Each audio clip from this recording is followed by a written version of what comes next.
On les appelle les Super Dvorah, ce sont les patrouilleurs rapides de la marine israélienne. Dans chaque embarcation, une dizaine d'hommes entraînés au combat naval. Leur mission, surveiller la frontière nord d'Israël, ou plutôt scruter toute embarcation suspecte en provenance des côtes libanaises. Du fait de la proximité entre la frontière libanaise et les premières localités israéliennes, il y a un risque très important d'infiltration. Le temps qu'il faut à une petite embarcation rapide pour passer la frontière et atteindre le littoral israélien pour attaquer des civils, c'est quelques secondes. On parle de 10 à 40 secondes. Il y a les risques d'infiltration par la mer, mais aussi un sérieux litige autour des frontières maritimes avec le Liban. Beyrouth accuse son voisin israélien d'empiéter sur ses eaux territoriales en exploitant les immenses gisements de gaz au large de la Méditerranée. À plusieurs reprises d'ailleurs, le Hezbollah a menacé de prendre pour cible ces ressources stratégiques pour Israël.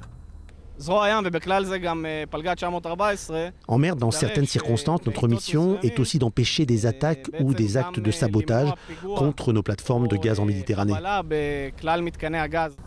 Pour maintenir leur capacité opérationnelle, ces unités d'intervention rapide s'entraînent une fois par mois, en conditions réelles.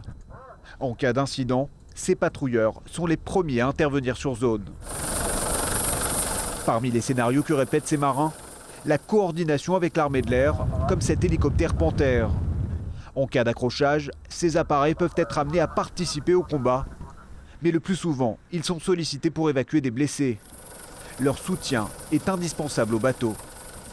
Ces patrouilleurs opèrent 24 heures sur 24 et 7 jours sur 7, de jour comme de nuit.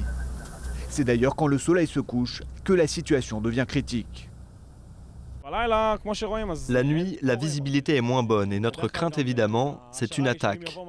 Il y a donc une vraie difficulté, ce qui nécessite d'être très soudé, beaucoup plus vigilant et aussi plus précis, de manière à réagir dans un laps de temps très rapide et avec beaucoup de professionnalisme.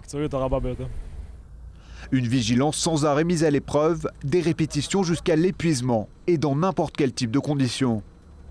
Dans cette simulation, un patrouilleur doit détruire une cible suspecte, symbolisée par cette bouée.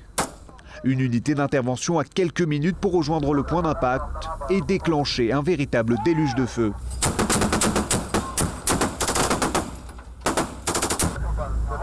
Après plus d'une dizaine d'heures d'entraînement, ces hommes rentrent à quai au port militaire de Haïfa. Indirectement, leur présence à la frontière libanaise sert aussi à défendre la troisième ville du pays, une agglomération de 500 000 habitants, et aussi l'un des poumons économiques d'Israël.